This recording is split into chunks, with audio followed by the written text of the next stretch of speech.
Hello and welcome to Learning Agile using Scrum. In this 5-part series, we will learn about Agile and explore why there is so much buzz about Agile. Hi, my name is Chiranjeev Devgan. I also go by CJ.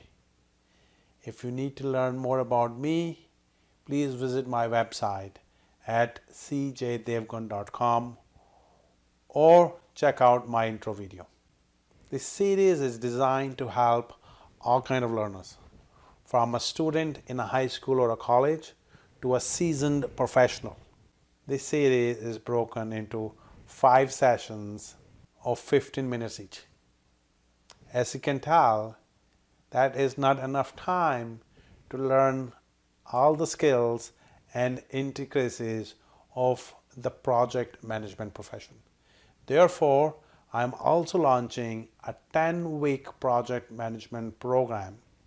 To get more details, please visit my website or contact me by sending me an email at info@cjdevgan.com. Let me quickly review topics we will be covering over the next 5 sessions. Session 1, we will understand what is a project and how is it different than routine activities. We will also learn the project life cycle and explore various project phases.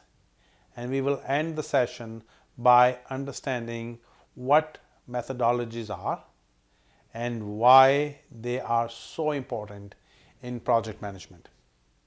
Session 2, we will continue to deep dive into methodologies, examine the differences between the 2 popular methodologies, Agile and Waterfall, and then close the session by learning how to choose the right methodology for your project. In session 3, we will double-click on Agile and learn how to decompose requirements into increments and iterations using Scrum framework. In session 4, we will pick up on Scrum framework and how a project is organized and executed using various Scrum ceremonies. And in the final session, we will focus on how to manage and monitor the progress of a Scrum project and also discern the differences between Scrum Master and Project Manager. What is a project? Project is something temporary, a one-time effort to meet very specific requirements. So how is it different from a routine activity? Let's use an example to better understand it. Imagine you are an auto mechanic. On a daily basis, you're changing tires, engine oils, fixing other mechanical issues. To me, these are routine activities. However, if you were to rebuild a 1964 Mustang, now that is a project. Why? Number one, it is pretty unique activity, even if you have built a car previously.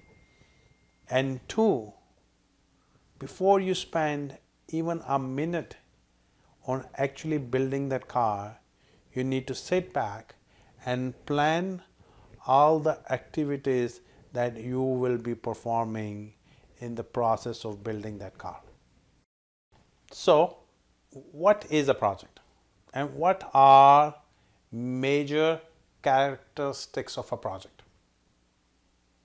Number 1, it has a definite start and an end date. 2, it has a very defined scope of work that you must complete. You are given a budget within which you must complete this work, and there is a time window within which the work must be completed. In project management lingo, we call this a triple constraint. Why? Because every project is like a triangle with three vertices: scope, time, and budget.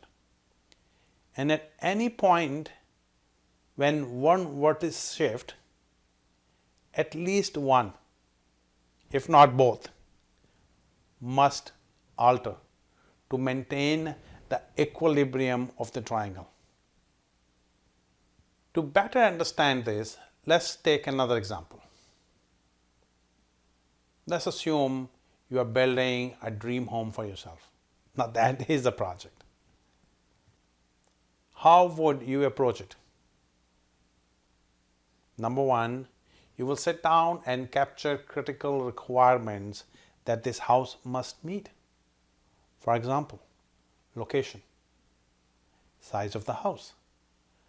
Are you building a 2,000 square feet home, a 4,000 square feet home, or a 10,000 square feet home? You will allocate a budget, 1 million, 2 million, 10 million. When must it complete? So you can move in.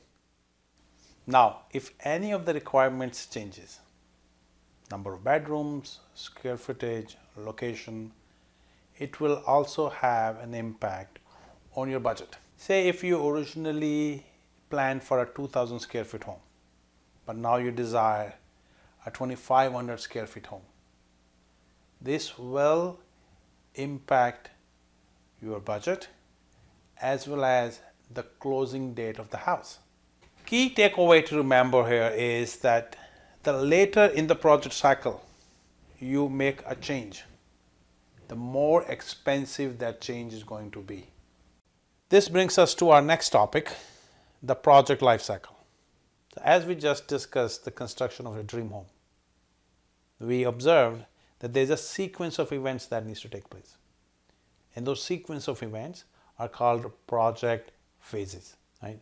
So define phase. This is where a need for a solution to an unmet business requirement is first floated and explored, analyzed, and converted into a business case. And if the business case passes all the tests, it is approved and a budget is allocated to it. Next step is a project manager and project sponsor are identified and appointed to this project, which brings us to the next phase of the project, which is our design phase. So in this phase, all the activities are identified, the resources who will be performing these activities are identified, any sequencing of activities is identified, and a detailed project plan is built. This leads us to our third phase, one of the longest phases of the project, called execution phase. In this phase, the team executes all the activities that were planned in the previous phase. And the primary objective of the project manager is to ensure that all activities are progressing as per the plan.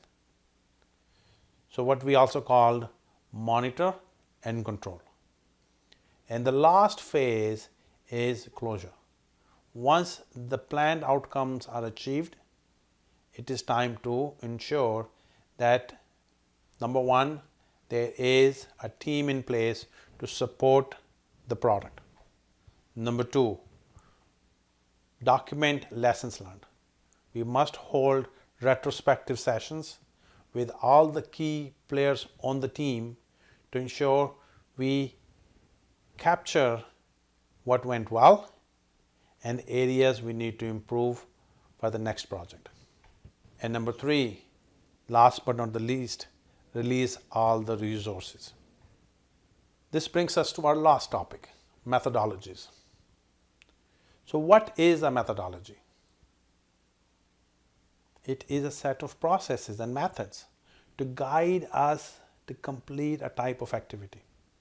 For example, how do we report, assess and manage risk? How do we ensure communication amongst teams and stakeholders is clear and effective? Why is methodology important in project management? Because it makes processes repeatable and hence predictable, something we all desire, a higher probability of success. Understand, methodologies are guiding principles with the objective to standardize methods so you can effectively execute your projects. Agile is one of the popular methodology today to plan and execute a project. Prior to Agile, Waterfall was the most widely used methodology. That is it for today. Next week, we will delve deeper into Agile and Waterfall and understand how to decide the right methodology for your project. Thanks for watching. I hope you enjoyed today's session. If you did, do not forget to like, share, and subscribe to my channel. Till next week, adios.